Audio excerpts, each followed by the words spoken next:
बानी चेयरमैन की सेहत को लेके उनका मेडिकल चेकअप भी हुआ और अब तो रिपोर्ट्स भी सामने आ गई हैं। आप क्या समझते हैं कि जो आपके खदशात हैं वो दूर हो गए हैं या मुलाकात जब तक नहीं होती उस वक्त तक आपके खदशात बाकी रहेंगे?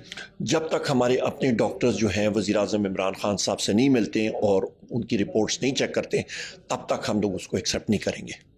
उमर अयूब साहब, ये फरमाइएगा कि अगर आइनी तरमीम ये पास हो जाती हैं, आप भी उस पर इत्तफाक राय कर लेते हैं और आइनी बेंच बन जाता है आइनी अदालत की बजाय, तो इससे क्या आप समझते हैं कि मुल्क की सूरत हाल सियासी और कानूनी कुछ बेहतर होगी?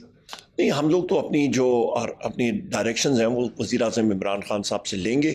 उनसे मुलाकात का सिलसिला मेरा ख़्याल है 18 अक्टूबर तक कतकन लगी हुई है। उसके बाद जब होगा वो हम लोग लेंगे। उससे पहले तो इनके पास नंबर्स ही नहीं है, ये कहाँ से पूरा करते हैं।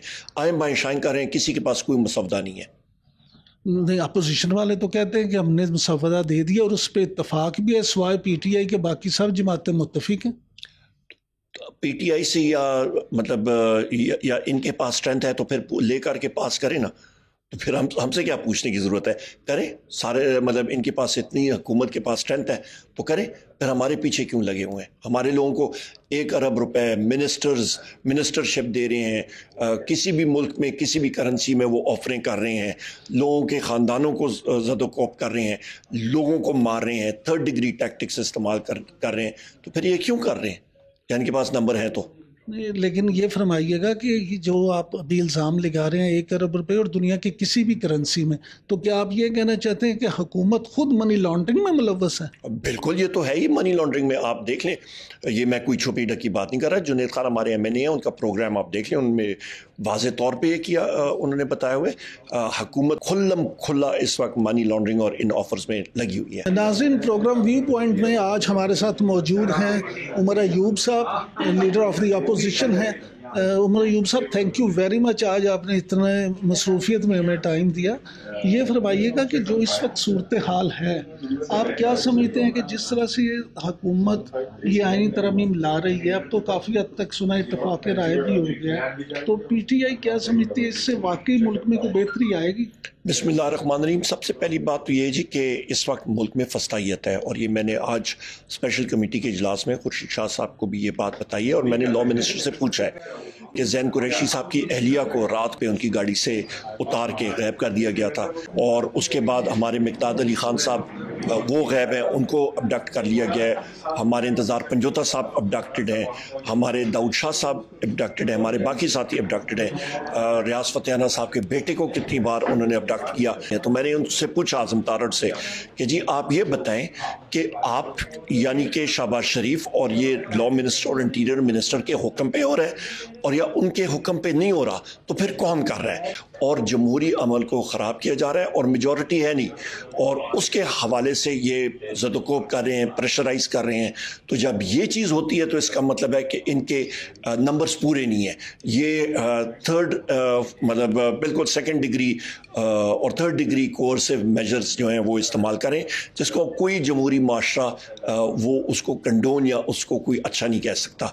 हम लोग रिजेक्ट करते हैं, इनके पास कोई इत्तेफाक राय नहीं है इस वक्त। तो मौलाना फजलुर रहमान साहब के इस किरदार को आप किस तरह से देखते हैं कि जो वो किरदार अदा कर रहे हैं, क्या PTI मौलाना फजलुर रहमान की सियासत से मुत्तफिक है? देखिए जी, मौलाना फजलुर रहमान साहब का इस वक्त किरदार जो है सियासी तौर पे वो बड़ा मुस्बत काम इस वक्त कर रहे हैं, और उन्होंने जो व्यू पॉइंट इख्तियार किया हुआ है वो सही है, और वो उनकी अपनी पार्टी है, हमारी अपनी पार्टी है, उनका अपना एक नज़रिया है, हमारा अपना नज़रिया है, और वो भी अपोजिशन में, हम लोग भी अपोजिशन में। उमर अयूब साहब, ये फरमाइएगा कि मुस्लिम लीग नून माजी में वोट को इज्जत दो का नारा लगाती रही और हमेशा उनकी तरफ से इस्टेब्लिशमेंट को तनकीद का भी निशाना बनाया जाता रहा। अब आप क्या समझते हैं कि इस वक्त जब आइनी तरमीम के हवाले से इत्तफाक़ राय के लिए भी कोशिश की जा रही है, तो क्या आप समझते हैं कि मुस्लिम लीग नून भी हकीकी जमहूरियत के लिए आपके साथ खड़ी होगी, या आप मुस्लिम लीग नून के साथ खड़े हो जाएंगे? मुस्लिम लीग नून की तो जिस वक्त किताब लिखी जाएगी तो वो लिखी जाएगी वोट से इज़्ज़त दो, बुनियादी तौर पे यही है। उनकी हैसियत नहीं रह गई। वो जो है मेरा ख्याल है अपने जमहूरी क्रेडेंशियल्स जो थोड़े बहुत थे वो खो बैठे हैं। उन्होंने टोटल कॉम्प्रोमाइज़ कर दिया। उनको मालूम है ना नवाज शरीफ इलेक्शन जीता था, ना शहबाज शरीफ, ना मरीम नवाज, ये सारी की सारी फॉर्म 47 की पैदावार है।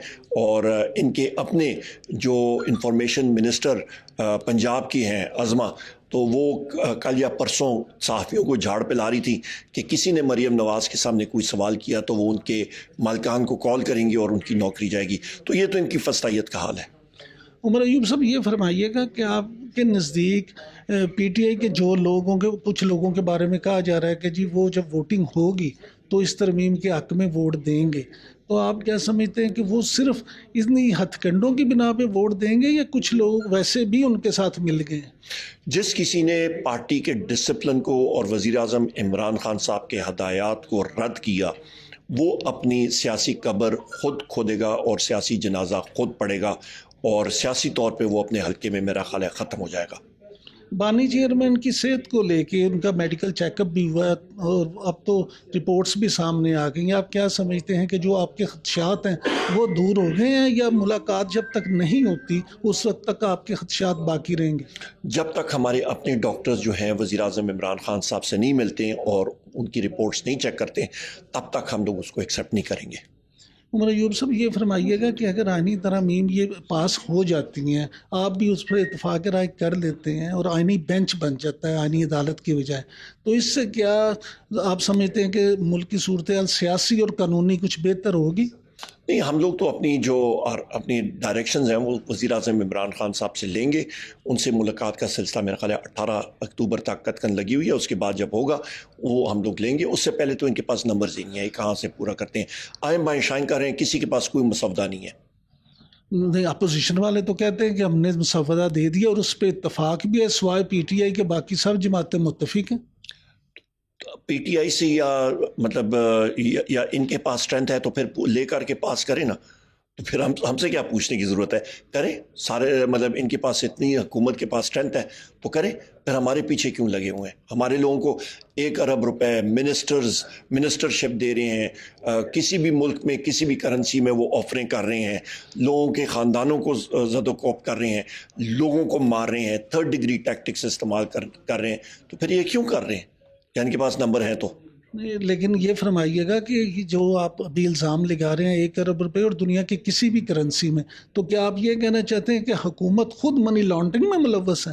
بالکل، یہ تو ہے ہی منی لانڈرنگ میں. آپ دیکھ لیں، یہ میں کوئی چھپی ڈکی بات نہیں کر رہا. جنید خان ہمارے ایم این اے ہیں، ان کا پروگرام آپ دیکھ لیں، ان میں واضح طور پہ یہ کیا انہوں نے بتایا ہوئے حکومت کھلا اس وقت منی لانڈرنگ اور ان آفرز میں لگی ہوئی ہے. صاحب یہ فرمائیے گا being chairman of P T I, آپ کیا سمجھتے ہیں کہ یہ جو آئینی ترمیم والا معاملہ ہے یہ کسی منطقی انجام کو پہنچ جائے گا؟ دیکھیے obviously اگر آئینی ترامیم کا معاملہ شروع کیا ہوا تو منطقی انجام تو one way the other day پہنچے گا. لیکن ہمیں جو سب سے زیادہ اعتراض ہے اس پہ وہ یہی ہے کہ جو طریقہ کار اپنایا گیا ہے وہ بالکل غیر جمہوری غیر آئینی ہے.